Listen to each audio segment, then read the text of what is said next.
मिस्र को हिजरत। मुकद्दस मत्ती की अंजील उसका दूसरा बाब 13 आयत से लेकर 15 आयत तक।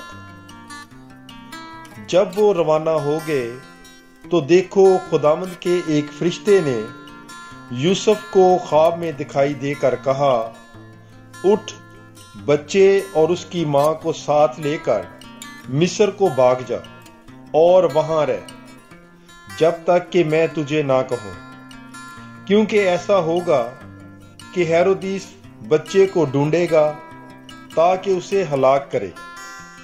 तब वो उठकर रात ही को बच्चे और उसकी मां को साथ लेकर मिस्र को रवाना हो गया और हेरोदिस के मरने तक वहीं रहा, ताकि जो खुदावंद ने नबी की मार्फत कहा था पूरा हो कि मैंने अपने बेटे को मिस्र से बुलाया।